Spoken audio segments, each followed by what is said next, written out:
Olá! Oi! Está começando mais uma edição do Bora PVH, com assuntos que fazem parte do nosso dia a dia e muitas histórias para você acompanhar.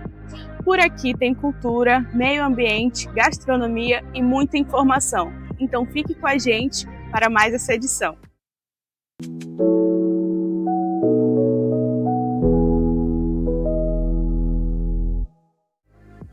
A cultura tem o poder de aproximar pessoas, contar histórias e valorizar a identidade de um povo.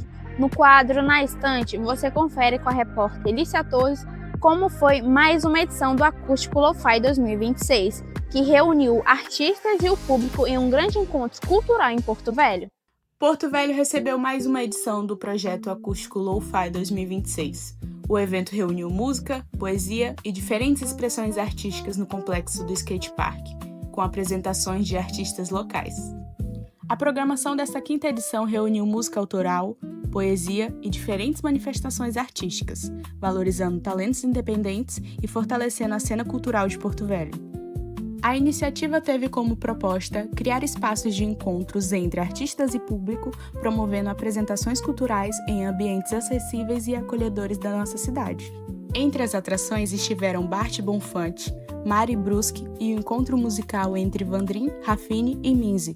Os artistas apresentaram trabalhos autorais e interpretações que dialogam com diferentes estilos, culturas e influências. O Acústico Lo-Fi nasceu em 2013, lá na Estrada de Ferro, aqui na cidade de Porto Velho, com uma ideia de reunir amigos e fazer um som no domingo à tarde, aquele domingo que é mais tedioso e tal. E aí a gente passou anos e anos fazendo isso, um encontro entre amigos, cada um trazia o que tinha de som e a gente se reunia na praça. Além da música, o evento buscou estimular a convivência cultural. A proposta foi transformar o espaço em um território de encontros, arte e expressão, aproximando a produção local da comunidade amazônica.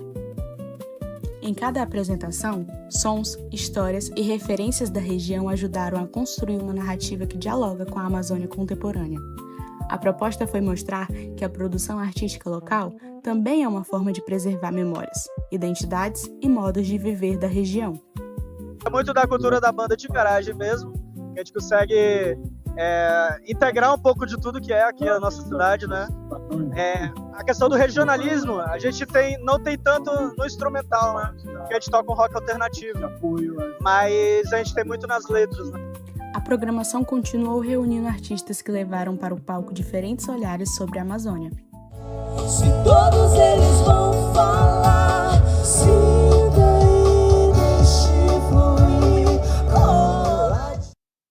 Já que estamos falando sobre meio ambiente, que tal entender o que é ser sustentável? Economizar água, reciclar o lixo, evitar desperdícios são ações simples, mas que têm um impacto muito maior do que parece.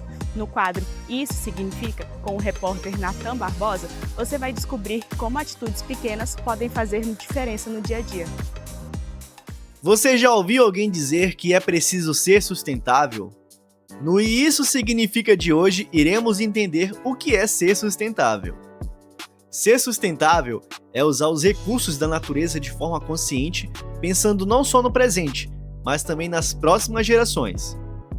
Na prática, isso pode estar ligado a atitudes simples do dia a dia, como economizar água, evitar o desperdício de energia, separar o lixo para reciclagem e reduzir o uso de materiais descartáveis são alguns exemplos.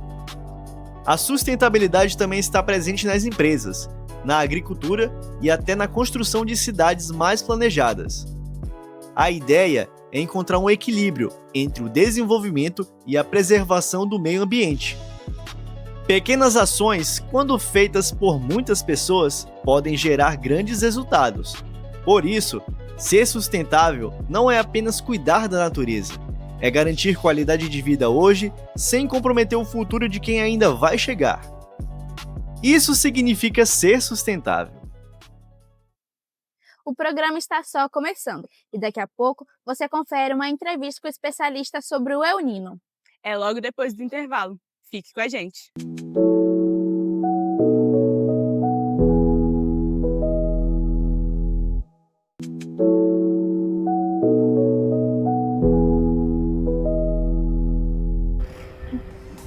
Estamos de volta. Você já ouviu falar em El Niño?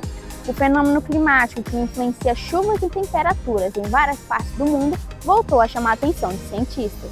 Na região norte, os efeitos podem incluir o aumento da temperatura, a redução de chuvas e o crescimento de queimadas. No quadro Entrevista com Especialista, a repórter Aline Rodrigues conversou com um especialista em bioclimatologia para entender melhor esse cenário e os impactos na Amazônia. Estamos aqui com o professor Dr. João Paulo Assis Gobo, especialista em bioclimatologia e geográfica e pesquisador na área de mudança climática na Amazônia, para entender melhor os sinais e possíveis El Niño que vai acontecer aqui no Brasil. Professor, muito obrigada pela sua participação, primeiramente.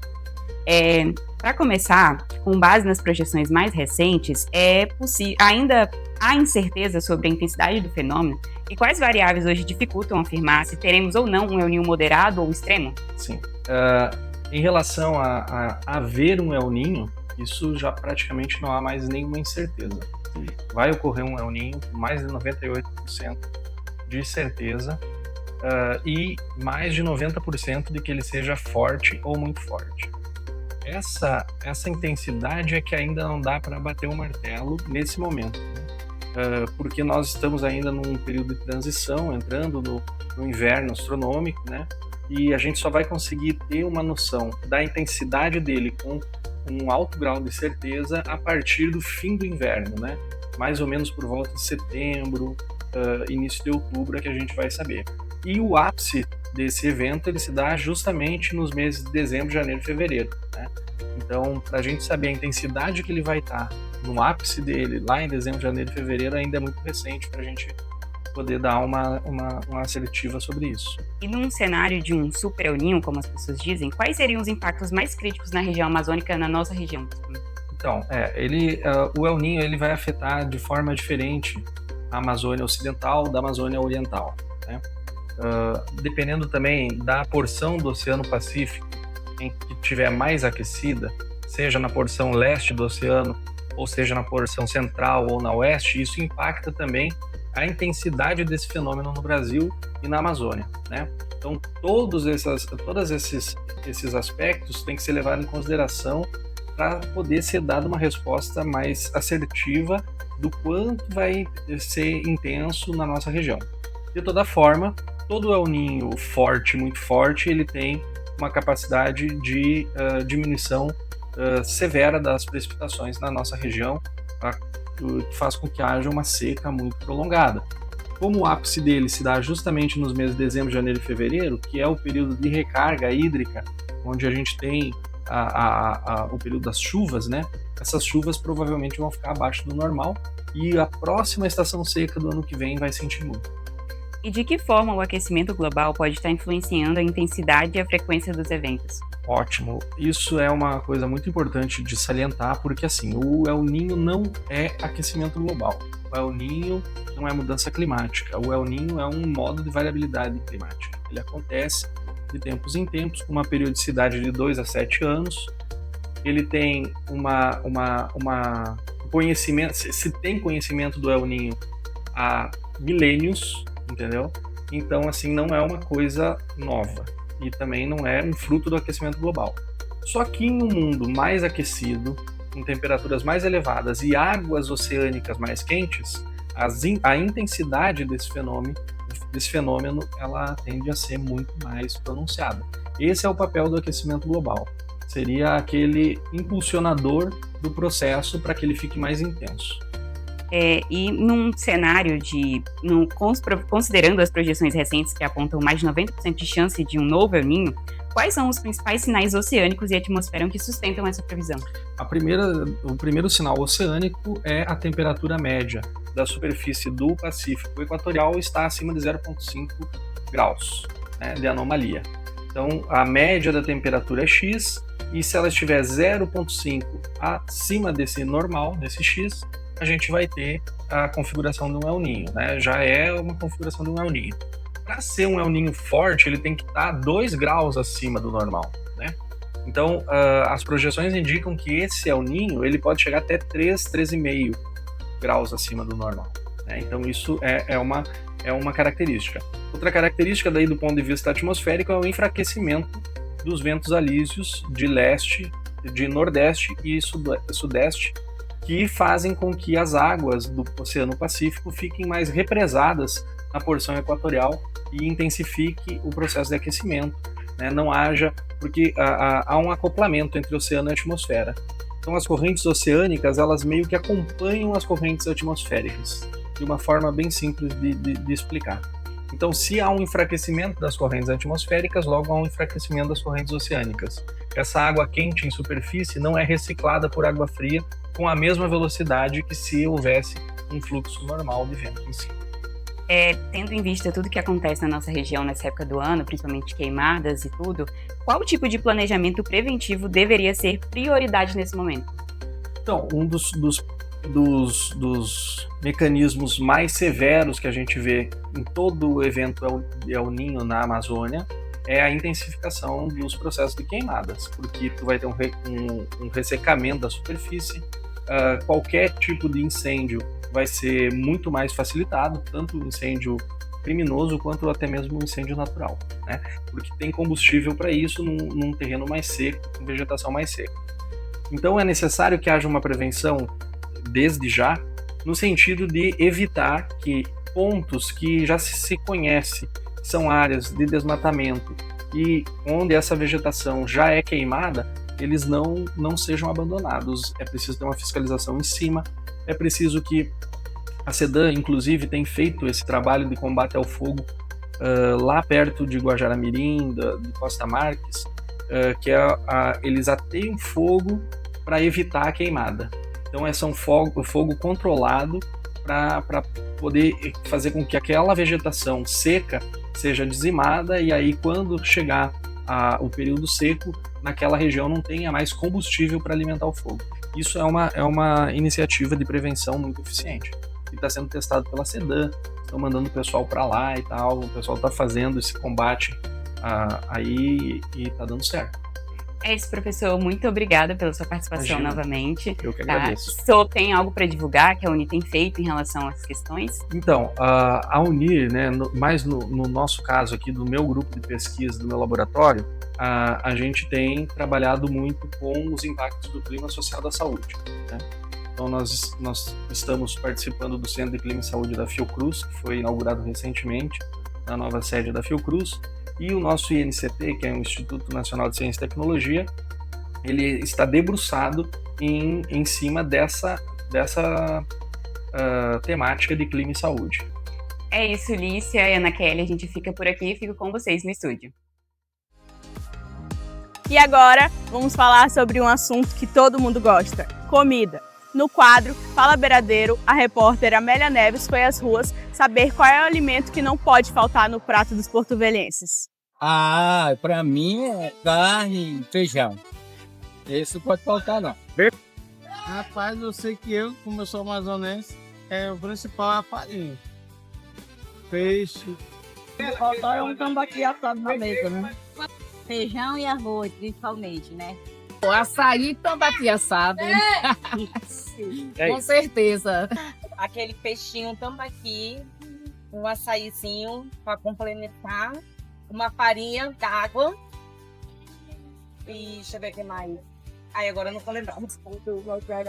Eu penso que feijão, arroz, banana frita, banana maçã, um bife, um peixe frito. Pai, eu acho que não pode faltar aqui um peixinho. Peixe. Isso mesmo. Um tambaqui, uma boa farinha e acompanhado de uma boa vinagrete também. Para mim, o que não pode faltar é uma caldeirada de tambaqui. E eu gosto também de uma galinha caipira com arroz e vatapá. Olha, teve de tudo: banana frita, o peixe, galinha caipira, a farinha d'água, o açaí, vatapá e aquela caldeirada de tambaqui. E no teu prato, Beiradeiro, o que não pode faltar? Conta aí. Que ótimo! Mas e você, Ana Kelly? O que não pode faltar no seu prato? O que não pode faltar no meu prato é o típico arroz e feijão. Que maravilha! Logo depois do intervalo, você acompanha uma reportagem especial que mostra como toneladas de alimentos ainda próprios para consumo são desperdiçados todos os dias. Não saia daí!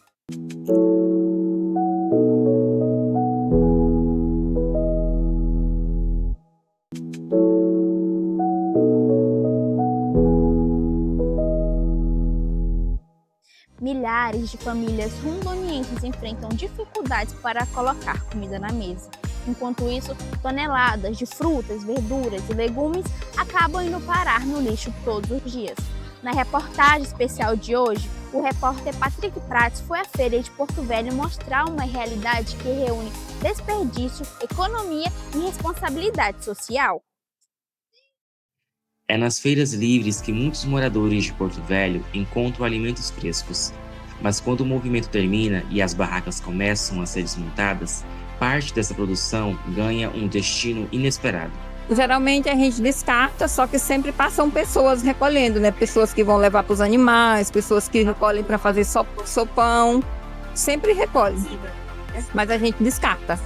Frutas, legumes e verduras que foram vendidos acabam descartados, alguns com pequenos danos estéticos, outros poderiam ser consumidos.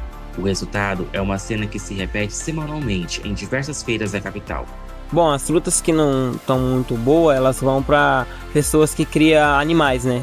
Como galinha, porcos, que tem a pouca produção ali de alimento. Aí a gente dá para elas e elas dá para os animais e dá para aproveitar, né? Geralmente eu gosto de levar bastante as verduras, né? Legumes, frutas. Frutas de preferência de boa qualidade, né? Você gosta de olhar a estética deles? Se eles são lisas? Sim. Sim, e o que mais além de verdura? Você gosta de levar algum peixe ou não? Só verdura mesmo? Mais é verdura. A cena chama atenção. Enquanto há alimento indo para o lixo, instituições sociais buscam exatamente esse tipo de doação, para complementar refeições distribuídas a famílias em situação de vulnerabilidade. Uma das iniciativas que atua contra o desperdício é o Mesa Brasil, programa do SESC que recolhe alimentos e os encaminha para instituições sociais cadastradas. A gente sabe que hoje tem famílias que estão em insegurança alimentar leve, moderada e grave. Tem famílias que têm até acesso a um alimento, mas não em quantidade suficiente. E aí que o programa entra, para levar esses alimentos para essas famílias. E eu sempre digo também que essas famílias, elas estão tendo a possibilidade de receber alimentos que muitas vezes elas não têm. Quando uma família passa por uma situação financeira difícil, de insegurança alimentar, um dos pilares que ela corta geralmente são frutas, verduras, legumes e proteína. Ela passa a viver com base, com arroz, feijão, macarrão e uma farinha. Então o programa ele leva esses alimentos para complementar a refeição dela. Assim, dentro do rol de doações para as entidades, nós temos vários perfis, né? A organização que atende a criança, o idoso, né? Tem o pessoal de centro de reabilitação também que precisa desse acompanhamento. Nós fazemos visita técnica e também o monitoramento dessas entidades. Elas são cadastradas com toda a documentação, né? E são acompanhadas e monitoradas. Os produtos arrecadados seguem para instituições sociais, creches, abrigos e projetos comunitários que transformam os alimentos em refeições para centenas de pessoas. Também existem ações como a Sopa Solidária, que a dona Jane Maria herdou da sua mãe.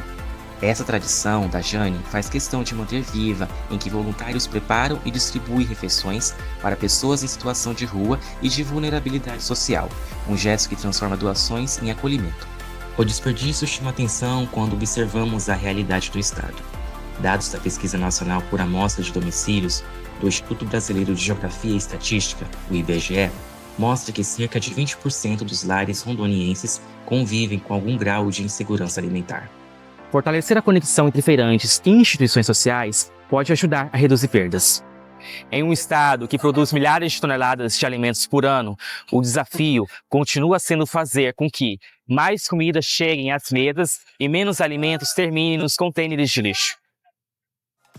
E agora chegamos ao fim de mais uma edição do Bora PVH. Obrigada pela companhia e por ter passado esse tempo com a gente. Até a próxima. Tchau!